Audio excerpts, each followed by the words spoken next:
What's up everybody? Welcome to this week's What's for Dinner. It's Aubrey from Happily Aubrey. Today I've got 5 real life dinners for you that are easy and delicious. This week was crazy busy while I finished my latest book, but I relied on my husband and Crock-Pot to get me through it. On Monday we got takeout, so I didn't get a picture of that. I just did not have any time to cook on Monday. I didn't have time to put anything in the Crock-Pot. So hubby said he would take care of it and I let him do his thing. So he decided to pick up takeout and I was perfectly fine with that. And then Friday we went out to celebrate because my book made the Amazon bestsellers list. And I have to tell you, that has been something that I've been working towards for almost 4 years now, and I finally did it. So we went to Longhorn Steakhouse for dinner, and I did not get pictures of what we ate. I had steak and a big potato and a salad, and it was delicious, but I did get video of our crazy huge dessert that we all shared together, and I'll show you a picture of that. Anyway, I hope you'll stick around to see what I made for dinner for my family of 3 this week. Oh, and I even got my hubby in the kitchen cooking with me, so you'll want to see what he made. And I have to tell you, it was so good. All right, let's get into it.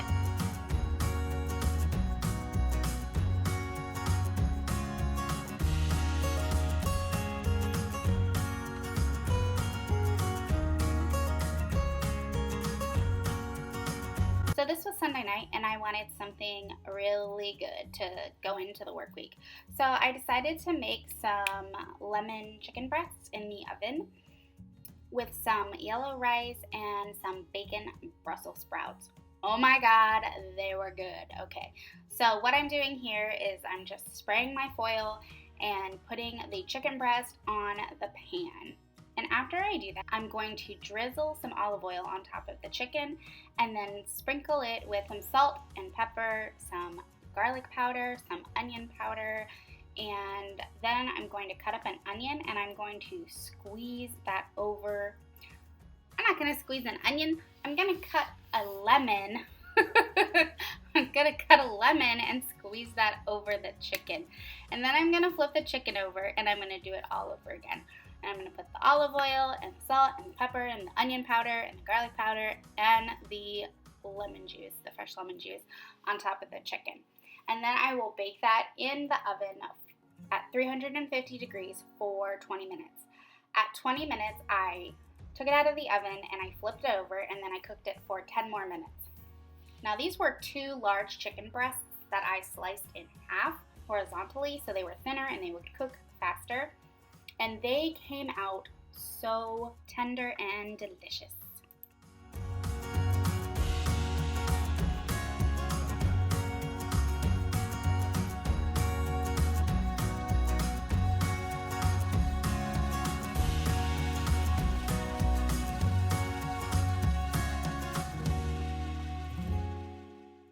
Once the chicken was in the oven, I sliced up 6 slices of bacon. And I cut this up as small as I could. Now a little trick that I have is when I'm cutting bacon, I like to keep it in the refrigerator for as long as possible and take it out right before you cook it. That way it is still kind of hard when you're slicing it and it's not moving around as much. It just makes it really easy to cut the bacon. So I'm cutting the bacon because I'm going to cook this up for my Brussels sprouts. So once I'm done cutting it, I'm going to put it into a frying pan and cook it. And then I'm going to spoon out the bacon, leaving the bacon grease still in the pan so that I can put my sliced Brussels sprouts into that bacon grease and cook it in the bacon grease. And it adds a ton of flavor. It makes it salty so you don't add that much salt to it while you're cooking. And that's just how I like to make my Brussels sprouts.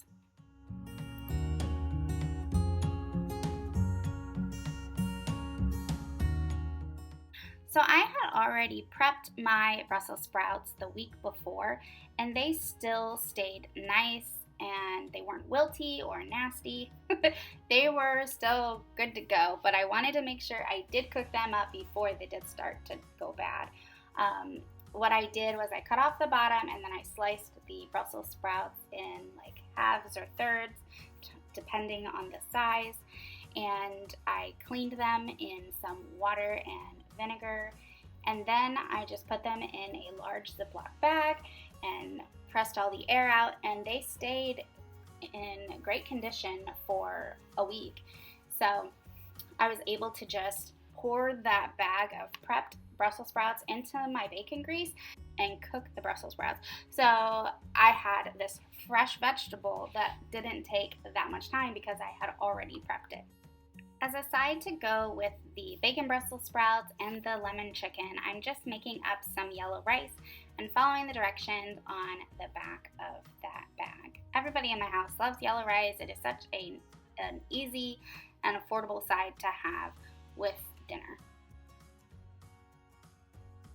So once I had cooked my Brussels sprouts down where they were wilty and soft and they were starting to brown, I added my bacon back into the pan. Now, something I wanted to mention was you don't want to overcook your bacon and then take it out of the pan. You kind of want to just like cook it right before you think it's done, because it is going to cook a little bit more when you add it to the Brussels sprouts.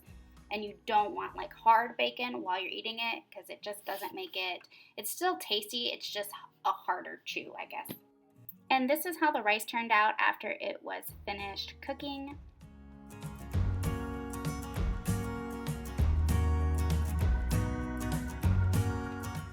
So this is Tuesday night. I had finished writing most of my book and I had a little bit more time today.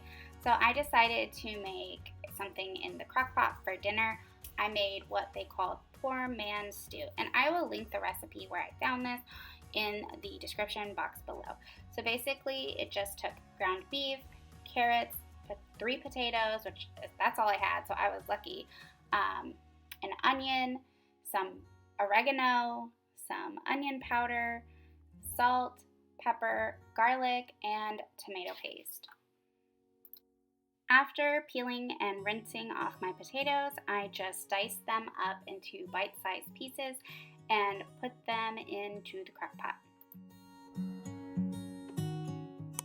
So my crock pot is not dirty. It's just been used a lot, and that's just the wear and tear of my crock pot. I sprayed it with some olive oil spray, and then I'm going to add in the cooked ground beef.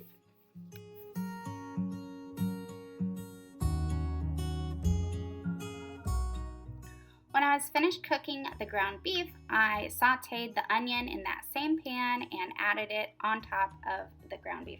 That was not in the directions. I chose to do that myself. I just didn't want raw onions in the stew. It would have cooked, but it just wouldn't have been as cooked as I would have liked it. Then I added my diced potatoes on top of that. I didn't have any big carrots, so I just used baby carrots and I cut them into smaller bite-sized pieces and then put those on top of the potatoes. So for the liquid of the stew, you're going to add tomato paste and some seasonings to it. The directions say to use 6 ounces of tomato paste, but I decided that was an 8-ounce can, so I used all of it.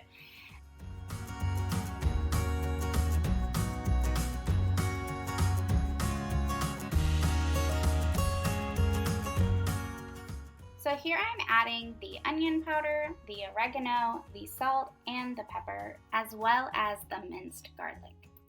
Please see the recipe I've linked down below for the complete recipe.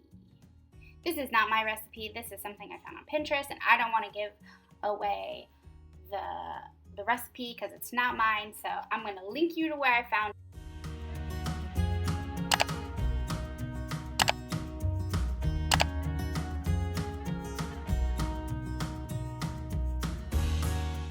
So once the tomato paste and spices have been incorporated, I'm going to add 1 3/4 cup of water. I'm going to add the water a little at a time to make sure that it incorporates well together.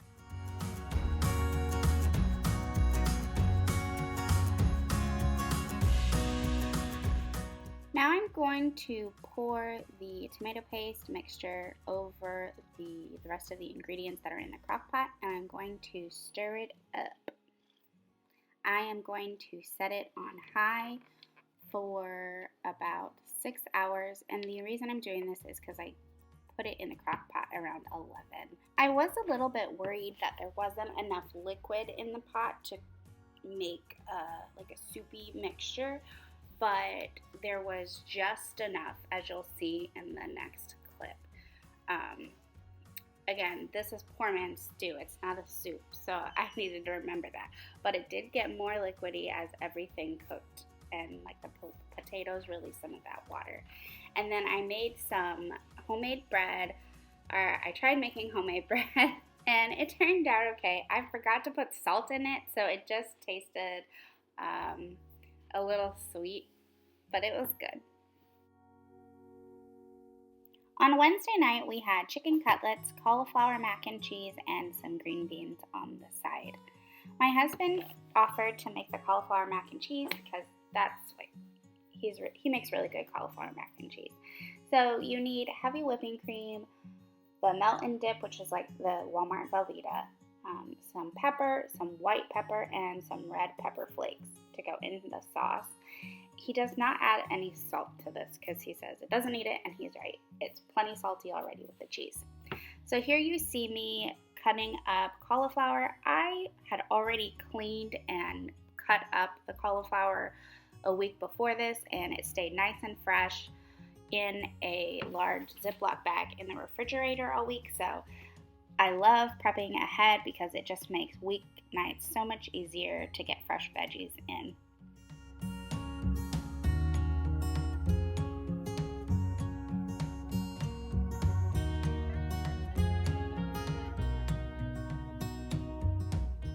See me putting the pieces of cauliflower into a pot of water. So once I've chopped up the cauliflower into small pieces, I'm going to boil that on the stove until the cauliflower is soft, and then I'm going to drain it, and that's going to act as our noodles for like the macaroni and cheese.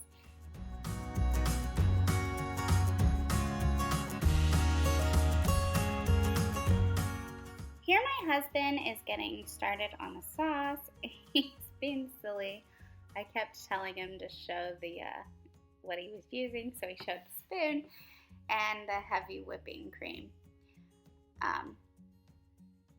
He poured in about 3/4 of that large container of heavy whipping cream. I will say the sauce was a little bit too thin that he normally makes it, so maybe just use half of that. And he also thought we had more cauliflower than we did, because usually when he makes this, he makes it for like Thanksgiving or Christmas, and there's a lot of people eating off of it.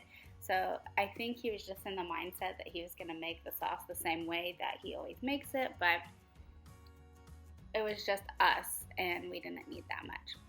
I cubed up that entire block of, what do they call it, melt and dip. It's the fake Velveeta, right? It still tastes good. Anyway, so I cubed it up, and he's just adding it to the warmed up heavy cream. And then you'll see him adding the spices. I do not have a measurement for this. He kind of just eyeballs it.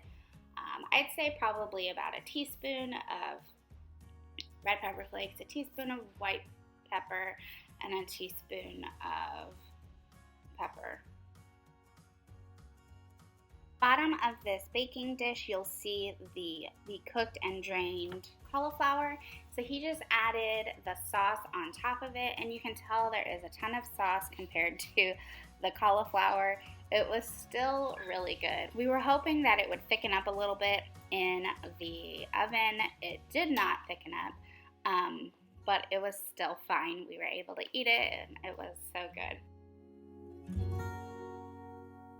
Now we're just adding some shredded sharp cheddar cheese on top, and then we're going to bake it in the oven at 350 degrees for about 30 minutes.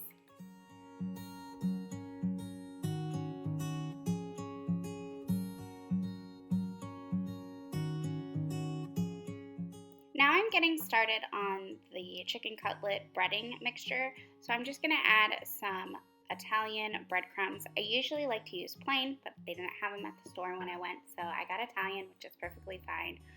Then I'm going to add some onion powder, some garlic powder, and some salt and pepper. I just eyeballed this. I probably add about a teaspoon of each ingredient to the breadcrumb mixture. And then I'm also going to add some shredded Parmesan cheese. I think the grated Parmesan cheese would have been better in this, but I decided to use shredded instead. It still tasted good, but I've made it with the grated Parmesan, and I think that tastes a little bit better.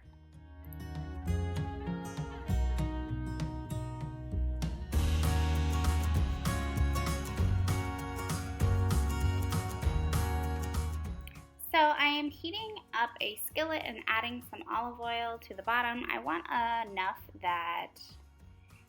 so the breading kind of soaks up the oil, so you want to add enough that it covers the bottom of the pan so that the chicken doesn't stick to it and that it cooks all the way through. So after I cut 2 chicken breasts in half horizontally, and then I dip them into a scrambled egg, and then I cover it with the breadcrumb mixture, and then I put it into the pan to cook. Now, because it's a thinner piece of chicken, it's not going to take that long to cook, so I'm going to cook it in the pan, and I don't need to cook it in the oven afterwards. But you want to do probably about 3 to 4 minutes on each side.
This is how the cauliflower mac looked when it came out of the oven. It was so good.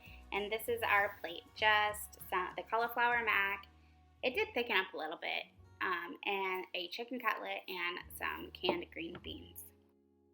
This was Thursday night, and it was another busy night for me. So my husband took something that I had already made out of the freezer. This was my baked rotini, and I made that in a What's for Dinner, so I will link that in the cards above if you want to see how I made that. But he took it out of the freezer and he just baked it on 350 for an hour, and it came out perfectly. He also used the homemade bread that I had made 2 days before, and he jazzed it up and came up with some concoction, and it was pretty good. So like I said earlier, on Friday we went to Longhorn Steakhouse to celebrate. This is the dessert that we got. It is called the Stampede. I believe it's like a chocolate cake with mousse and vanilla ice cream and all the chocolatey goodness, and it took my husband, myself, and my son to eat it. I don't know if we finished it. It was so good. So if you like to go to Longhorn Steakhouse, I recommend getting the Stampede dessert, but be sure you have someone to share it with because it is a lot. So this is a play on sausage and peppers, but I decided to make it into a pasta dish because I wasn't really feeling just the sausage and peppers like we usually have it. So what I'm doing here is I am cleaning the peppers and slicing them up and putting them on the bottom of a greased baking dish. Then I'm going to do the same thing to the onion. I'm going to slice it up and put that on top of the peppers.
adding my mild Italian sausage on top of the peppers and onions.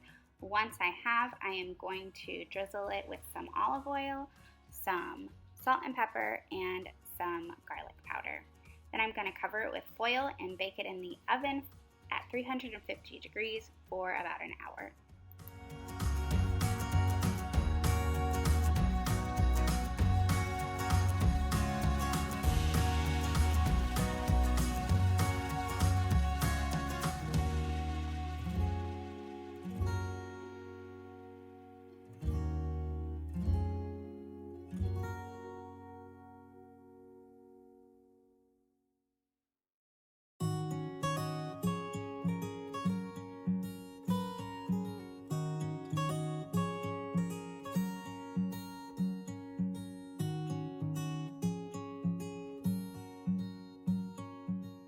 So here I'm getting started on the Alfredo sauce. I am going to link the recipe where I got this Alfredo sauce. It's just something I found on Pinterest.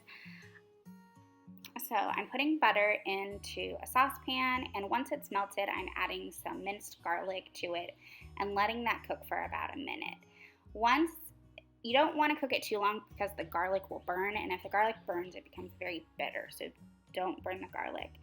And then after a minute, I'm going to add some flour to the butter and garlic and mix that up. And that's just going to create a roux. And you want to let that cook for a little bit, not too long, maybe like 30 seconds to a minute. You just don't want that raw flour taste because it doesn't taste good. But the flour is going to thicken up your sauce.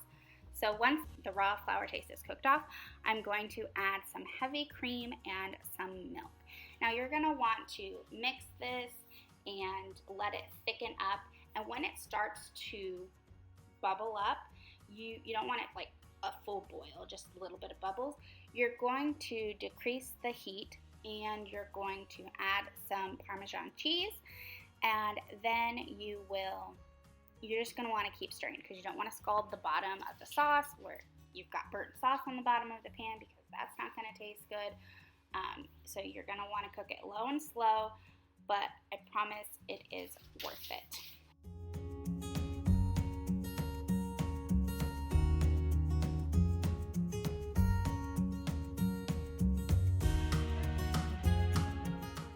This is what the peppers and onions looked like when I took them out of the oven.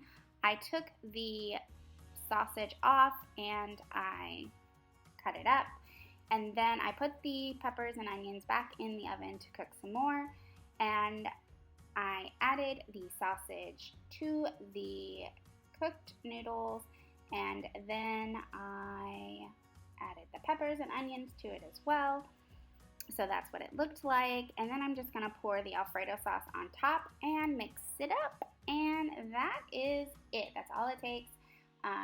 It takes some time to make it, but it was really easy and very good.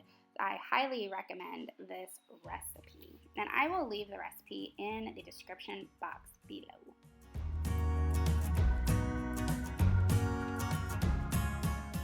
That is all I have for you this week. Thank you so much for watching. If you enjoyed it, please give this video a like and consider subscribing to my channel. Have a great week, y'all. Bye.